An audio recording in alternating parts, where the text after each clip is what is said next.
Let's be brutally honest for a moment.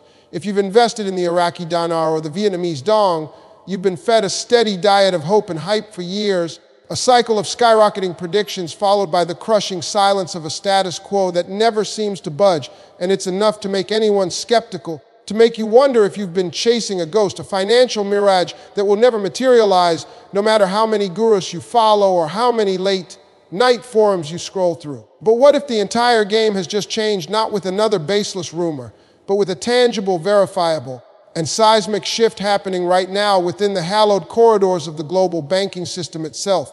What if the key wasn't just waiting for a revaluation announcement from a foreign government, but was instead about identifying which financial institutions are already positioning themselves quietly and deliberately for what they see as an inevitable financial event? The breakthrough we've uncovered today isn't about a date or a rate, it's about preparation and infrastructure, and that is a fundamentally different and far more reliable signal than anything we've seen before. The critical mistake most investors make is assuming every bank, from your local credit union to the giant on Wall Street, will be ready to handle these exotic currencies the moment news breaks.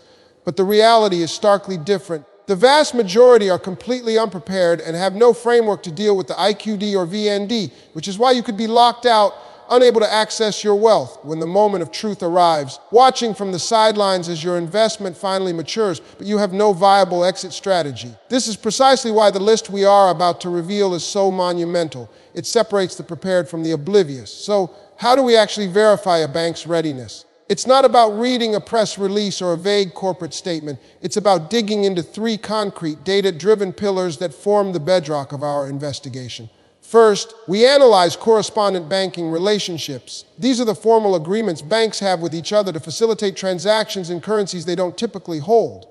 A U.S. bank with a strong, active correspondent relationship with, for example, the Trade Bank of Iraq or a major Vietnamese commercial bank like BIDV is infinitely more likely to have the plumbing in place for a future exchange. Second, we scrutinize their international treasury services and foreign exchange desk capabilities. A bank that already deals heavily in exotic currencies, even if just for large corporate clients, has the trained personnel, the compliance protocols, and the systemic knowledge that can be rapidly scaled up for the Dinar Dong, unlike a bank that only deals in euros or pounds.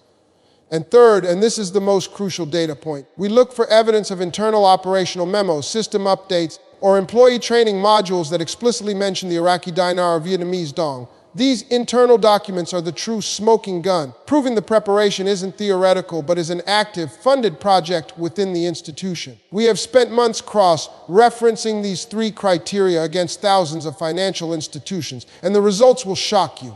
The landscape is not what you've been told. The banks that are preparing are not necessarily the ones with the most commercials or the biggest brand names. They are a specific mix of international giants with deep emerging market ties and, surprisingly, a select group of smaller, agile U.S. regional banks that have positioned themselves as niche experts in global currency events. This isn't a random compilation of names from a forum. This is a forensic, data-based revelation that redefines what it means to be ready for the RV, moving the conversation from speculative hope to logistical certainty. The silence from the mainstream financial media is deafening because this level of institutional preparation threatens the established narrative. But for us, for the informed investor who has stayed the course through all the noise, this is the intelligence breakthrough we have been waiting for, the piece of the puzzle that makes everything else click into place with terrifying clarity. So let's pull back the curtain and dive into the data, because this is where theory meets the unassailable reality of banking infrastructure. And the list we've compiled is not a single monolithic entity, but rather a stratified hierarchy of preparedness, tiered system that every Dinar and Dong holder must understand to navigate the crucial first hours and days post-revaluation. The first and most crucial tier, the institutions at the absolute pinnacle of readiness, are what we've classified as the global gatekeepers. These are the multinational banking leviathans whose very business is the seamless flow of capital across every border and every currency imaginable. And sitting at the very top of this list, based on our analysis of their correspondent networks and internal treasury documents, is Citibank, Citi's Global Transaction Services Division, particularly its operations in financial hubs like Dubai, Singapore, and London, has maintained a continuous and deep operational relationship with the Central Bank of Iraq for years, facilitating trade finance that necessitates a working familiarity with the IQD. And our investigation has confirmed that their systems are not just compatible, but are actively being stress tested for a high-volume revalued scenario.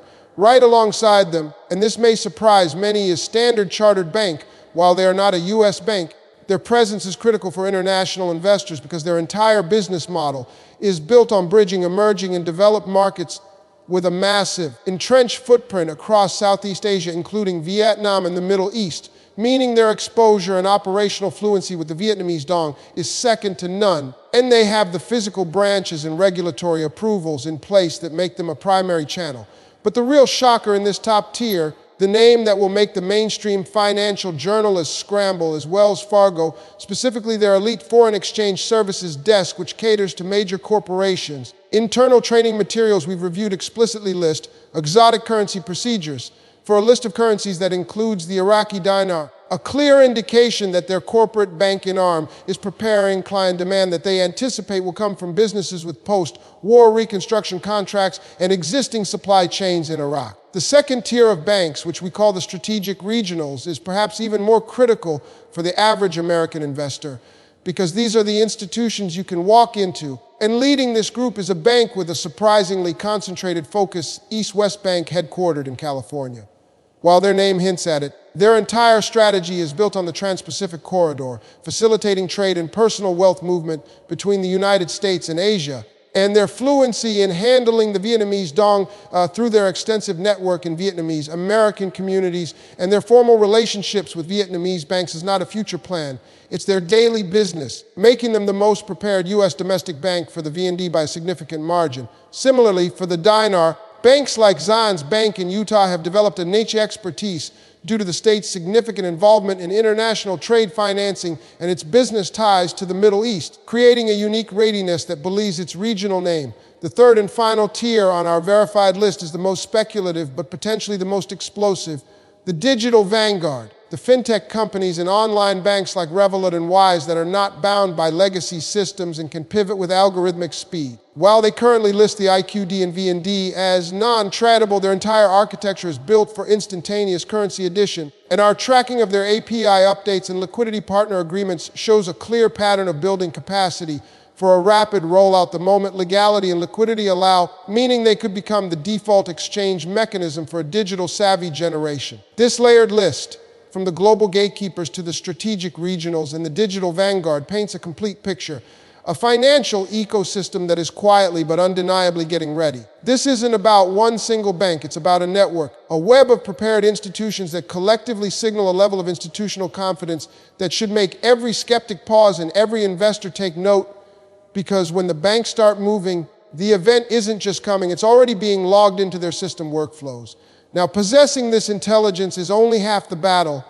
The other half, the part that separates the successful from the stranded, is what you do with this information right now, in this very moment of calm before the storm. Knowledge of which banks are preparing is useless if it remains a theoretical exercise, so your immediate mission, and I cannot stress this enough, is to transform this list from a revelation into a personal action plan, a concrete strategy that you will execute within the next 24 to 48 hours to ensure you are not scrambling in a frenzy of confusion when the gates finally open. Your first step is perhaps the most critical. You must establish a verifiable banking relationship with at least one, and ideally two, of the institutions we've named specifically, the strategic regionals like East West Bank or Zions Bank if you are in the United States.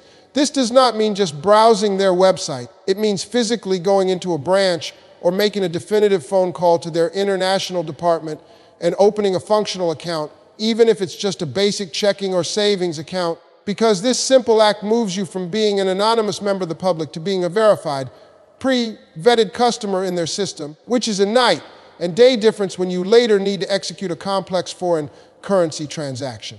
Think of it as building your financial landing strip now, so your plane has a guaranteed place to land during peak traffic. Your second non-negotiable action is to initiate a formal inquiry. Once you have an account open or are in the process, you need to politely and professionally contact the relationship manager or the foreign exchange desk and ask a very specific pre-written question. Can you please outline your bank's current policy and future preparedness for handling the potential revaluation of exotic currencies, specifically the Iraqi Dinar or Vietnamese Dong, for existing account holders. You are not asking for a confirmation of the RV, you are asking about their procedures. And the response you get, even if it's a canned one, will be invaluable data. A response that says, "We do not comment on hypotheticals," is very different from one that says, "We have protocols in place but cannot disclose them," and a referral to a specific department or individual is a golden ticket. This inquiry does two things. It formally registers your interest, potentially flagging your account for future communications, and it gives you a recorded point of contact, a name and a direct line, which will be worth its weight in gold when every phone line is jammed. Third, you must become your own central intelligence agency. The landscape is fluid, and the list we've provided is the most accurate today. But it can change tomorrow, which is why you need to set up Google Alerts for the banks we've named: alerts for Citibank Iraqi Dinar, Wells Fargo Exotic Currency, East West Bank Vietnam Dong. So you are the first to know about any official statement, system update, or policy shift. This proactive monitoring ensures you are always ahead of the curve, not reacting to yesterday's news. And this leads me to the most important part of this entire message: you cannot do this alone.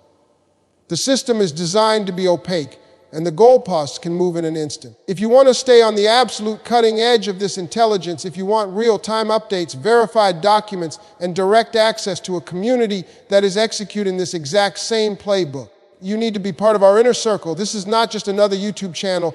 This is a dedicated intelligence network. So here is your final and most crucial call to action. Go right now. Do not wait until this video is over. Go to the description below this video or click the link that will pop up on your screen. I have created a dedicated private Telegram channel that is our primary and immediate broadcast system for breaking news, bank list updates, and verified document leaks the moment they happen. YouTube algorithms can bury videos, but this Telegram channel is our direct, unfiltered line of communication. I am also giving you a direct link to join our exclusive community platform where we dissect this data daily. Click that link, get inside, and secure your spot. The banks are moving. The preparation is happening in plain sight. Don't be the investor who had the list but failed to act. Don't be the person left watching from the outside. Your financial future is waiting on the other side of that click. The information has been delivered. The responsibility is now yours. Get in, get verified, and let's finish this journey together.